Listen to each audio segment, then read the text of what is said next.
মহাপরিকল্পনা বাস্তবায়নের দাবিতে তিস্তা অববাহিকায় হাজারো মানুষের পদযাত্রা। ভাঙনে বছরে বাস্তুহারা 40,000 পরিবার, ক্ষতি 1 লাখ কোটি টাকার বেশি। জাতিকে উদ্ধারের প্রকল্প অনেক বড়, শুধু নির্বাচন ও সংস্কারে শেষ হবে না কাজ। রাষ্ট্রকে নতুনভাবে গড়ার চেষ্টা করছে সরকার, জানালেন উপদেষ্টা মাহফুজ। সংগঠিত হচ্ছে স্বৈরাচারের দোসররা, ডিসিদের সতর্ক থাকার নির্দেশ প্রধান উপদেষ্টার বিশেষ সহকারীর। যুবকদের দেয়া হচ্ছে ইউনিভার্সাল মিলিটারি ট্রেনিং। শেখ হাসিনার বিরুদ্ধে গণহত্যা মামলার তদন্ত শেষ হবে 1 মাসে, জানালেন চিফ প্রসিকিউটর। সাবেক 11 মন্ত্রীসহ 16 জনের তদন্ত প্রতিবেদন 20 এপ্রিল দাখিলের নির্দেশ।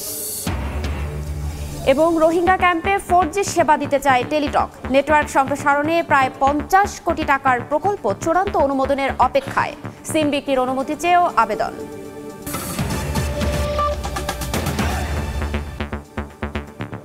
সময় সংবাদের সঙ্গে আছি আমি ফারজানা লীনা। তিস্তা পানি বন্টন চুক্তি ও মহাপরিকল্পনা বাস্তবায়নের দাবিতে নদী অববাহিকায় পদযাত্রা করছেন হাজার হাজার মানুষ। সকালে 10টায় শুরু হয়েছে এই পদযাত্রা। এতে অংশ নিয়েছেন তিস্তা অববাহিকার 115 কিলোমিটার এলাকার বিভিন্ন শ্রেণী পেশার নানা বয়সী মানুষ। এরপর সন্ধ্যায় রয়েছে মশাল মিছিল। এর মাধ্যমে বিশ্বের কাছে বিপন্ন তিস্তার আরতি তুলে ধরবেন তিস্তাপাড়ের মানুষ। সন্ধ্যায় অনলাইনে যুক্ত হয়ে কথা বলবেন বিএনপির ভারপ্রাপ্ত চেয়ারম্যান তারেক রহমান। দ্রুত তিস্তার পানি বন্টন চুক্তি ও তিস্তা মহাপরিকল্পনা বাস্তবায়নের দাবিতে সোমবার থেকে 48 ঘন্টার কর্মসূচি চলছে। আমাদের এই 48 ঘন্টা কর্মসূচি আমরা নিয়েছি। আমাদের এই দাবি দেওয়া না হওয়া পর্যন্ত আমরা এই দাবি চালিয়ে যাব। আমাদের এটা জনগণের দাবি, বঞ্চিত মানুষের দাবি। এই দাবি যদি বাস্তবায়ন করা না হয় তাহলে আবারও আমরা এর থেকে কঠোরতর কর্মসূচি দিতে বাধ্য হব। সরকার যদি সউদ্যোগ নিয়ে এই মেগা প্রজেক্টটা বাস্তবায়ন করে তাহলে এই তিস্তার মানুষের, তিস্তা পাড়ের মানুষের অর্থনৈতিক উন্নয়নে তাদের সামগ্রিক যে একটা উন্নয়ন, সেই উন্নয়নটা সাধিত হবে। এ নিয়ে আরো জানাতে লালমনিরহাটের তিস্তা পাড় থেকে যোগ দিচ্ছেন সহকর্মী আহমেদ সালেহীন এবং রংপুরের মহিপুরে আছেন রিপোর্টার নাজমুল ইসলাম নিশাত এবং কুড়িগ্রামের উলিপুরে আছেন বাদশা সৈকত। সরাসরি প্রথমে যাচ্ছি সালেহীনের কাছে। জাগো বাহে তিস্তা বাঁচাই এই স্লোগানে আজকে লালমনিরহাট থেকে রংপুরের কাউনিয়া পর্যন্ত চলছে এখানকার সাধারণ মানুষের তিস্তা বাঁচাও আন্দোলনের পদযাত্রা। যে পদযাত্রা দেখছেন লাখো লাখো মানুষ জড়ো হয়েছেন তিস্তার পাড়ের, লক্ষ লক্ষ মানুষ এই পদযাত্রায় অংশ নিয়েছেন। যে পদযাত্রার অংশের ঘুরে রংপুর ঘুরে আবার লালমনিরহাটের দিকে তারা রওনা দিয়েছেন। লালমনিরহাটের তিস্তার চরে তিস্তার পানিতে তারা নেমে এর পরের কর্মসূচি হবে তিস্তা পানিতে নেমে সেখানে তারা প্লাকার্ড হাতে ভারতের আগ্রাসনের বিরুদ্ধে প্রতিবাদ জানাবেন এবং দাবি জানাবেন তিস্তার পানির ন্যায্য হিস্সা দেওয়ার জন্য। এবং একই সঙ্গে মহাপরিকল্পনা যে বাস্তবায়ন করার কথা রয়েছিল তিস্তার নদীকে সংরক্ষণের জন্য, সেই মহাপরিকল্পনা বাস্তবায়নের দাবি তারা জানাবেন।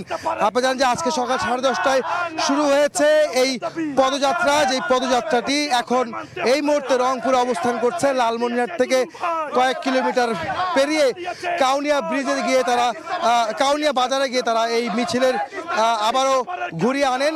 যে মিছিলটিকে তারা এখন নিয়ে যাচ্ছেন। মিছিলটি এখন লালমনিরহাটের দিকে আবার উদ্দেশ্য করে যাত্রা শুরু করেছে এই পদযাত্রাটি। আপনারা জানেন যে গতকালকে শুরু হওয়া এই পদযাত্রা আজকে 2 দিন ব্যাপী এই কর্মসূচি চলছে, যার আজকে দ্বিতীয় দিন এবং শেষ দিন, যেটি আজ মধ্যরাত পর্যন্ত এই কর্মসূচি চলবে। যে কর্মসূচিতে আপনারা দেখতে পাচ্ছেন জাতীয় পতাকা হাতে এবং জাগো বাহে তিস্তা বাঁচাই এই স্লোগানের ব্যানার হাতে তারা রাস্তায় নেমেছেন এবং তারা সেই পদযাত্রাটি করছেন। আপনারা দেখতে পাচ্ছেন যে এখানকার যে সাধারণ মানুষ, কৃষক, শ্রমিক, জনতা, বিভিন্ন শ্রেণী পেশার মানুষ আজকে যুক্ত হয়েছেন এই পদযাত্রায়। যে পদযাত্রাটির এখন ঘুরে আসছে রংপুর হয়ে লালমনিরহাটের উদ্দেশ্যে আবার যাচ্ছে। যেখান থেকে শুরু হয়েছিল এই পদযাত্রাটি সেটি আবারও এখন যাচ্ছে সেদিকেই। আপনারা জানেন যে আজকে গতকালকে বিএনপি মহাসচিব মির্জা ফখরুল আলমগীর এই অনুষ্ঠানের এই কর্মসূচির উদ্বোধন করেছিলেন।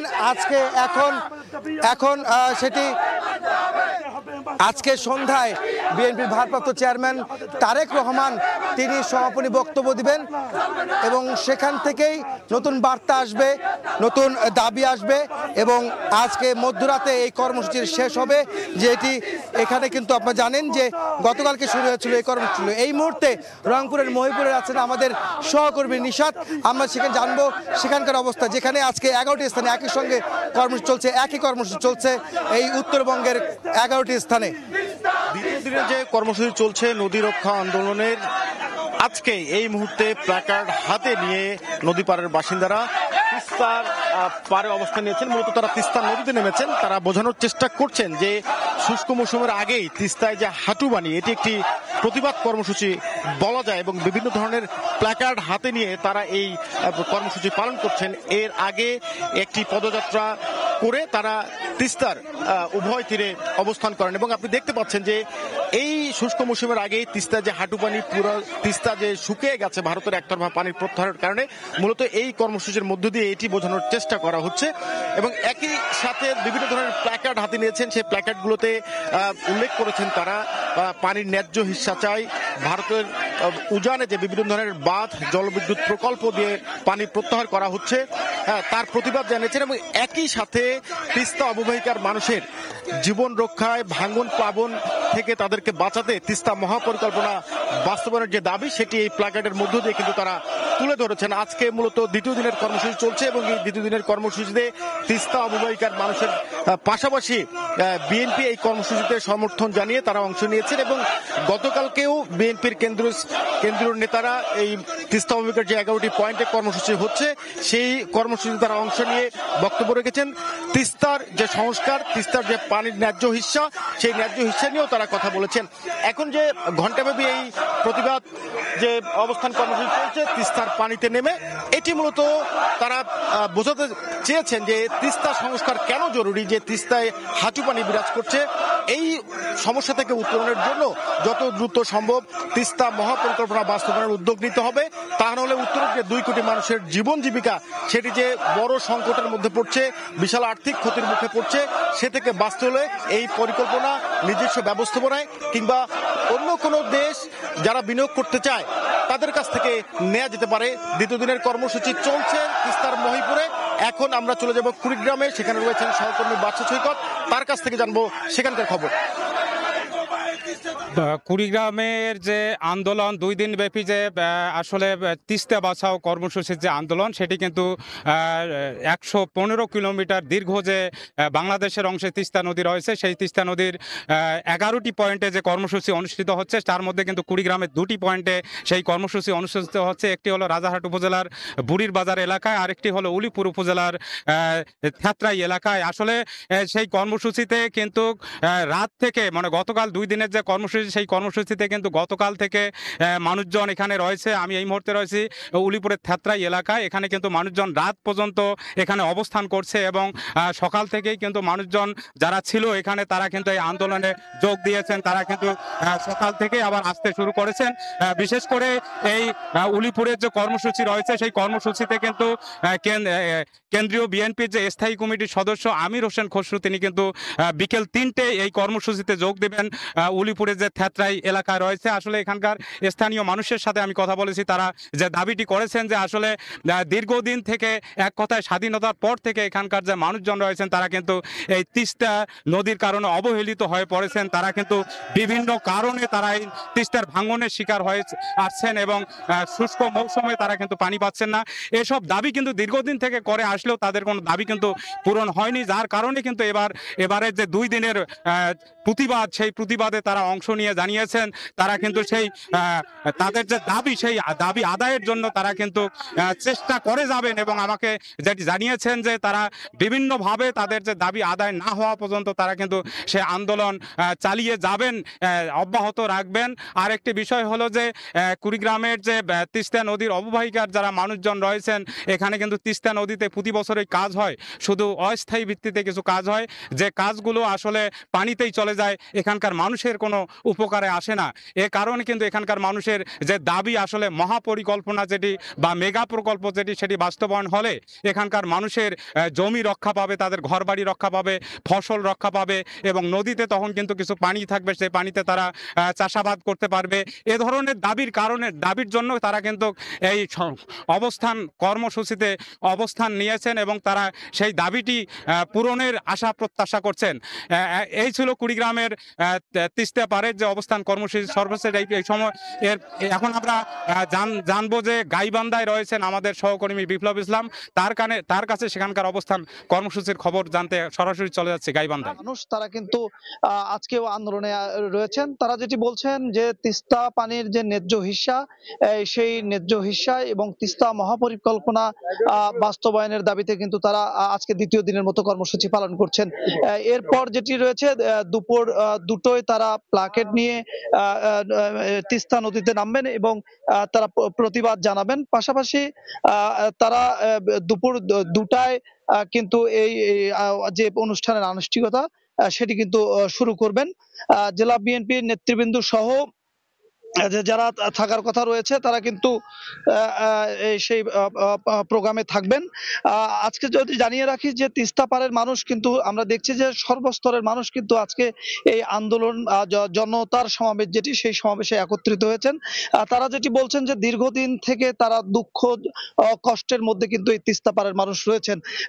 সেই শুকনো মৌসুমে মরুভূমির আকার ধারণ করে তাদের তিস্তা নদী এবং বর্ষায় কিন্তু দুকুল ছাপিয়ে তারা ভরা বর্ষার মধ্যে তাদের বাড়িঘর বিধ্বস্ত হয়, তাদের আবাদি জমি ফসল জমি নষ্ট হয়। তারা কিন্তু নিদারুণ কষ্টের মধ্যে তারা দীর্ঘদিন থেকে এই দাবি করে আসছেন তিস্তা মহাপরিকল্পনা বাস্তবায়নের। কিন্তু তৎকালীন যে সরকার ছিলেন, বিগত সরকার ছিলেন, তারা এই বিষয়ে উদ্যোগ গ্রহণ করেননি। তারা তখন থেকে কিন্তু এই তিস্তা মহাপরিকল্পনা নিয়ে আন্দোলন চালিয়ে আসছেন। তারা যেটি বলছেন যে তাদের এই আন্দোলন যতক্ষণ পর্যন্ত বাস্তবায়ন না হবে ততক্ষণ পর্যন্ত তারা ঘরে ফিরবেন না। তারা সন্ধ্যা থেকে নাটিকা অনুষ্ঠান সহ বিভিন্ন কর্মসূচির মধ্য দিয়ে কিন্তু তারা এই তিস্তা বাঁচাও যে আন্দোলন সেই আন্দোলনের কর্মসূচি কিন্তু তারা বাস্তবায়ন করবেন এবং তিস্তা পানির যে ন্যায্য হিস্সা সেটি দাবির আদায়ের জন্য এবং তাদের যে তিস্তা মহাপরিকল্পনা সেটি বাস্তবায়নের জন্য কিন্তু তারা লাগাতার কর্মসূচিও সন্ধ্যার পরে ঘোষণা করবেন বলে সেটি জানান। এই ছিল গাইবান্ধা তিস্তা পাড়ের হরিপুর থেকে সর্বশেষ খবর। সরাসরি যুক্ত ছিলাম লালমনিরহাট, রংপুর, গাইবান্ধা এবং কুড়িগ্রামে সহকর্মীদের সাথে। উপদেষ্টা মাহফুজ আলম বলেছেন, জাতিকে উদ্ধারের প্রকল্প অনেক বড়, শুধু নির্বাচন ও সংস্কারে শেষ হবে না কাজ। রাষ্ট্রকে নতুনভাবে গড়ার চেষ্টা করছে সরকার। এদিকে প্রধান উপদেষ্টার প্রেস সচিব শফিকুল আলম বলেছেন, বুড়ো নেতারা শেখ হাসিনার পতন ঘটাতে না পারলেও সফল হয়েছেন তরুণরা। সকালে রাজধানীর পিআইবিতে বৈষম্যহীন নতুন বাংলাদেশ বিনির্মাণে তারুণ্যের উৎসবের উদ্বোধনীতে একথা বলেন তারা। এতে অংশ নিয়ে শহীদ স্বজনদের স্মরণ করতে গিয়ে কান্নায় ভেঙে পড়েন পরিবারের সদস্যরা। খুনিদের বিচার দাবি জানান তারা। পরে বক্তব্যে উপদেষ্টা মাহফুজ আলম বলেন, খুনিদের বিচার নিশ্চিত হলেই পূরণ হবে সবার স্বপ্ন। এ সময় প্রেস সচিব বলেন, তরুণরা জীবন দিয়ে ফ্যাসিবাদের পতন ঘটিয়েছে, তাই সবসময় তাদের উজ্জীবিত রাখতে হবে।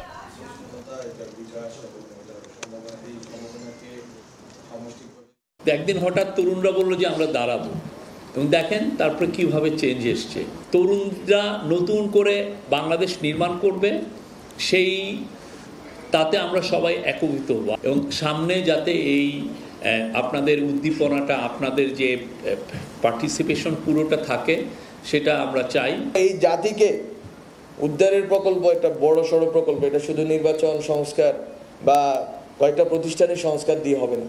আমাদের ভেতরকার যে ক্ষোভ আছে, যেই দুঃখ আছে, যেই ঘৃণা আছে এবং আমাদের মধ্যে যে কষ্ট আছে, এগুলোকে একটা ইতিবাচক দিকে ঠেলে দেওয়া। স্বৈরাচারের দোসররা সংগঠিত হচ্ছে জানিয়ে জেলা প্রশাসকদের সতর্ক থাকার নির্দেশ দিয়েছেন প্রধান উপদেষ্টার বিশেষ সহকারী অবসরপ্রাপ্ত লেফটেন্যান্ট জেনারেল আব্দুল হাফিজ। জেলা প্রশাসকরা সিভিল মিলিটারি সহযোগিতা বাড়ানোর প্রস্তাব দিয়েছেন জানিয়ে তিনি বলেন, আনসার ভিডিপির মাধ্যমে যুবকদের ইউনিভার্সাল মিলিটারি ট্রেনিং দেওয়া হচ্ছে। প্রধান উপদেষ্টার বিশেষ সহকারী আরও জানান, আগস্টে প্রায় 6,000 অস্ত্র ও 6 লাখ গুলি লুট হয়েছে। এর মধ্যে 1400 অস্ত্র ও 2.5 লাখ গুলি এখনও উদ্ধার হয়নি।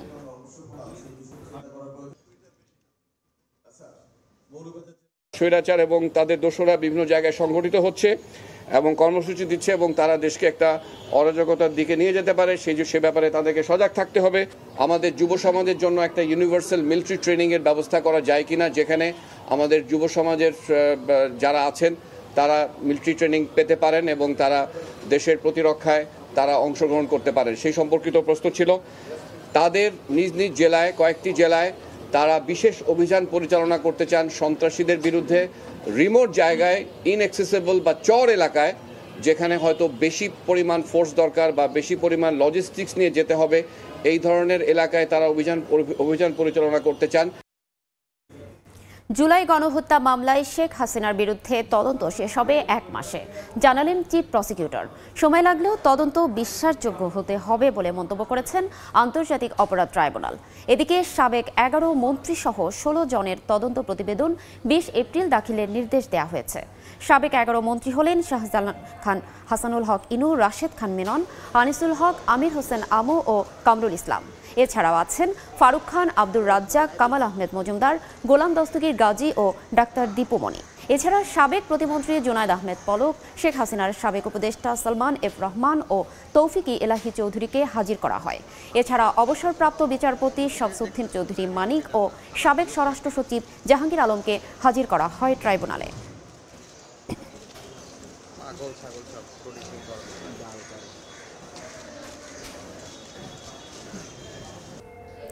যথাযোগ্য মর্যাদায় পালিত হচ্ছে শহীদ ডক্টর শামসুজ্জোহা দিবস।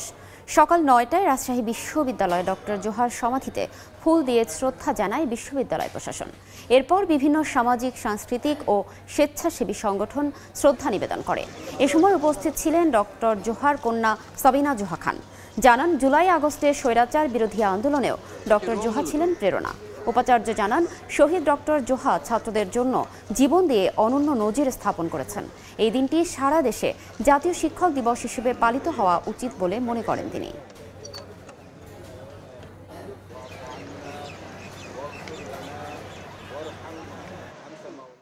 5 যুগ পরেও মানে স্টুডেন্টরা যেভাবে আমার আব্বাকে আইডলাইজ করে, তার লেগেসি ধরে রাখছে, এইটার থেকে পাওয়া বা এটার থেকে বেশি কিছু আমার মনে হয় না একটা মেয়ে হিসাবে যেতে পারে। প্রশাসন এবং নিপীড়ন, নির্যাতনের বিরুদ্ধে আমাদের ছাত্র সমাজ যেখানেই সংগ্রাম করেছে, আন্দোলন করেছে, সেখানেই কিন্তু বারবার শহীদ শামসুজ্জোহার নামটা এসছে আর কি। তো এটাকে জাতীয়ভাবে একটা স্বীকৃতি এবং তার জন্য যা যা করণীয় আমরা সেই চেষ্টাটা অব্যাহত রেখেছি। জেলা প্রশাসন সম্মেলনে কথা বলছেন আইন উপদেষ্টা ডক্টর আসিফ নজরুল। সরাসরি চলে যাচ্ছি সেখানে। আর ওনারা যেটা বলেছে এটা আমরা অলরেডি সত্যি ভাবছি। আমরা এই বিদেশে যারাই যেতে চায় তাদের ডাটাবেস করার পদক্ষেপ নিয়েছি, অচিরেই এটা শুরু হবে। তারপরে আপনার বিভিন্ন জেলা পর্যায়ে বা বিভাগ পর্যায়ে আরও বেশি সচেতনতা সৃষ্টির কথা বলেছেন। তারপর সরকারি যে রিক্রুটিং এজেন্সি আছে সেটাকে স্ট্রেনদেন করার কথা বলেছেন। এবং আমাদের কাছে ভালো লেগেছে এটা ভেবে যে আসলে এটা তো আমরাও ভাবছি। ফলে আমি দেখলাম যে ডিসিরা যে বলে যে ওনারা প্রশাসনের কেন্দ্রবিন্দু এবং ওনারা আসলে অনেক কিছু জানেন, ওনাদের বাস্তব অভিজ্ঞতা খুবই চমৎকার। তো বিগত সরকারের আমলে আমাদের ডিসিরা, দেশের সবচেয়ে মেধাবী মানুষরা ডিসি হিসাবে কাজ করেন বা প্রশাসনে আসেন কম্পিটিটিভ পরীক্ষার মাধ্যমে। এত বড় রাষ্ট্রের একটা রিসোর্সকে গত ফ্যাসিস্ট রেজিম জনগণকে অত্যাচার করার জন্য, নিপীড়ন করার জন্য এবং তাদের অপকর্ম জায়েজ করার জন্য ব্যবহার করা হয়েছিল। তো আমার ওনাদের সাথে ইন্টারাকশন সে শুধু মনে হয় যে এটাকে আমরা যদি পজিটিভলি কাজে লাগাই, জনগণের সেবা করার জন্য, দেশের আইন শৃঙ্খলা পরিস্থিতি রক্ষা করার জন্য, ভূমি ব্যবস্থাপনার জন্য, স্বাস্থ্য শিক্ষা সেবা প্রদান করার জন্য ওই ক্যাপাবিলিটি ওনাদের আছে, কিন্তু ওই রাজনৈতিক দিক নির্দেশনাটা থাকে না। তো আমরা আশা করব ভবিষ্যতে বাংলাদেশে যেই দলই ক্ষমতায় আসুক, কোনোদিন যেন আমাদের যে প্রশাসন ক্যাডারে যে অসীম আমাদের সম্ভাবনা শক্তি রয়েছে, এটা যেন জনগণকে নিপীড়নের কাজে না লাগিয়ে আমাদের সংবিধানে যেভাবে বলা আছে জনগণের সেবা করার কাজে যেন লাগায়, এটাই হচ্ছে আমার প্রত্যাশা থাকবে। আমাদের অ্যাটর্নি জেনারেল সাহেব আছে, উনি আরও কিছু অ্যাড করবেন। সরাসরি যুক্ত ছিলাম আইন উপদেষ্টা ডক্টর আসিফ নজরুলের সঙ্গে। এ পর্যায়ে শীর্ষ সংবাদগুলো জানিয়ে দিচ্ছি আরেকবার। মহাপরিকল্পনা বাস্তবায়নের দাবিতে তিস্তা অববাহিকায় হাজারো মানুষের পদযাত্রা। নদীর হাঁটু পানিতে ভাঙনে বছরে বাস্তুহারা 40,000 পরিবার, ক্ষতি 1 লাখ কোটি টাকার বেশি। জাতিকে উদ্ধারের প্রকল্প অনেক বড়, শুধু নির্বাচন ও সংস্কারে শেষ হবে না কাজ। রাষ্ট্রকে নতুনভাবে গড়ার চেষ্টা করছে সরকার, জানালেন উপদেষ্টা মাহফুজ। এবং সংগঠিত হচ্ছে স্বৈরাচারের দোসররা। ডিসিদের সতর্ক থাকার নির্দেশ প্রধান উপদেষ্টার বিশেষ সহকারীর। যুবকদের দেয়া হচ্ছে ইউনিভার্সাল মিলিটারি ট্রেনিং।